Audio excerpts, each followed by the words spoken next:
자, 오늘 이 칼럼이 하나 떴는데, 문화일보 이 칼럼. 여러분 꼭 이 칼럼을 읽어보시기 바랍니다. 문영배의 탄핵 속도전, 여론 역풍의 급제동, 윤조기 탄핵 구상 흔들, 허민의 정치 카페. 뭐 앞에 내용은 여러분들 다 아는 겁니다. 제가 여러분들에게 꼭 지금 드리고 싶은 말씀 이거예요. 제가 이걸 보면서 깜짝 놀랐습니다. 무슨 내용이냐? 이겁니다, 이거. 제가 글자를 좀 키워드릴게요. 이거 한번 보세요. 이분이 이런 이야기를 합니다. 대통령 탄핵은 정치 과정인데 8년 전에 박근혜 대통령 탄핵 심판 결과할 때 헌재가 결론은 8대 0으로 파면이었는데 초기에 재판관들 사이에는 5명은 파면, 3명은 기각이었단 말이에요. 그러면 박근혜 대통령 탄핵 안 될 수도 있었습니다. 그런데 왜 그런 8대 0으로 갔느냐?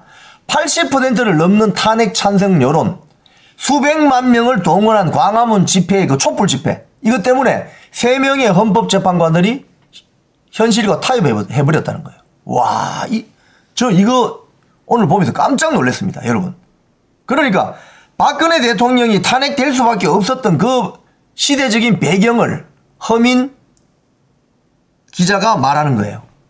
그 당시 원래 박근혜 정권 초기 때는 5대 3으로 6명이 파면 찬성을 안 했기 때문에 박근혜 대통령이 파면 안 되는 거였다는 거예요, 초기에는. 그래서 사실은요, 그 당시 저도 그때 KBS에 있었지만 정치부 라인들이나 이게 보고하는 걸 슬쩍슬쩍 뭐 이렇게 소문이 나는 걸 보면 탄핵되지 않는다, 파면되지 않을 것이다, 뭐 이런 이야기들이 초기에 있었거든요. 그런데 결국은 8대 0으로 박근혜 대통령 파면됐지 않습니까? 그런데 여기 이 허민 기자 지적이 이겁니다. 광화문 앞에 촛불 집회, 뭐 좌파 세력들이 우글우글 나와서 촛불 집회 하죠. 뭐 KBS, MBC, YTN, 뭐 SBS 중계하죠. 더 많은 사람 몰려들죠. 뭐 촛불 들고 횃불 들고 다니죠. 이러니까 박근혜 대통령 파면을 반대하는 3명의 헌법재판관이 돌아섰다는 거예요.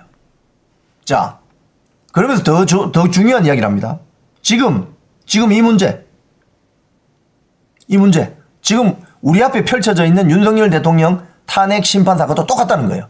지금 재판관들의 초기 판단은 5명은 파면시키고자 하고 3명은 파면 반대한다는 정황들이 나온다는 거예요. 어디서 막 지금 소문이라든지 정보 수집 과정에서 왜 그러니까 마흔여기를 지금 불러드리려고 하는 거지. 마흔여기만 들어오면 6명이 파면 찬성이 되지 않습니까?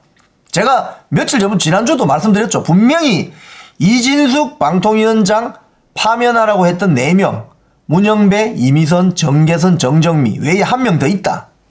분명히 1명 더 있다. 그게 뭐 김영두일 수도 있고 조한창일 수도 있고.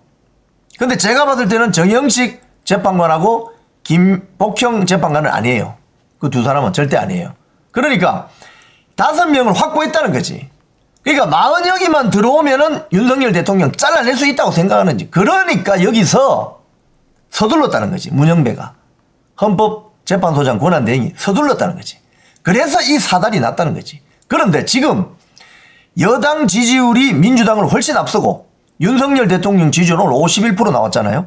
이렇게 되면 헌법재판관들 중에서 대통령의 탄핵을 파면을 반대하는 사람들이 목소리를 낼 수 있다는 거예요. 여기서 결론이 나오는 거죠. 어떤 결론? 이 방송 보시는 시청자 여러분, 헌재 앞 집회, 토요일 광화문 집회, 또 뭐 어디 뭐 강남 집회, 헌재 앞에 뭐 토요일 집회, 저도 이번 토요일에 한번 출동해 볼 생각하는데요.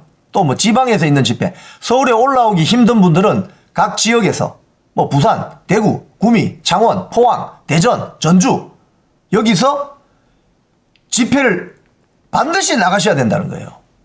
국민들이 목소리를 내니까 윤석열 대통령 지지율이 올라가고 국민의힘 지지율도 같이 동반 상승하니까 헌법재판관들 중에 윤석열 대통령 파면을 반대하는 사람들이 목소리를 낼 수 있다는 거예요. 8년 전 박근혜 대통령 때는 그걸 못했기 때문에 5대 3으로 기각될 수 있었는데도 불구하고 3명의 헌법재판관이 박근혜 대통령 파면을 반대했음에도 불구하고 마음을 접었다는 거예요. 왜? 광화문이 그냥 촛불 집회로 뒤덮여 버리니까. 마지막 지지율이 4%까지 급락했으니까. 지금 윤석열 대통령 지지율 몇 프로입니까? 51%. 국민의힘 지지율이 민주당 지지율보다 오차 범위 밖으로 벗어나가지고 지금 앞서고 있습니다. 이런 상황이니까 헌법재판관들 중에서 정말 제대로 대한민국 헌법에 따라서 판단하는 분들이 대통령 파면을 반대할 수 있는 목소리를 낸다는 거예요. 그래서 우리가, 저와 여러분은 이번 주 토요일 무조건 광화문이든지 뭐 헌재 앞이든지 뭐 강남 로타리든지 뭐 어디 뭐 여의도든지 부산이든지 대구든지 다음 주는 또 광주에서도 집회 열리잖아요. 광주든지 다 나가야 된다는 거예요. 지금 나가서 목소리를 내야 된다는 거예요. 그래야 헌법재판관들 중에 윤석열 대통령 파면을 반대하는 이 사람들이 목소리를 더 세게 낼 수 있다는 겁니다. 이 굉장히 중요한 포인트입니다. 이게 허민 기자가 오늘 저 칼럼에 쓴 내용은 아마 이분이 저보다 조금 더 언론계는 선배일 것 같아요. 한 4년에서 5년 정도 선배. 이분이 8년 전 박근혜 대통령 탄핵 때 이야기하고 이걸 하는 거 보면 이 굉장히 중요한 칼럼입니다. 오늘 이 칼럼 꼭 읽어보시기 바랍니다.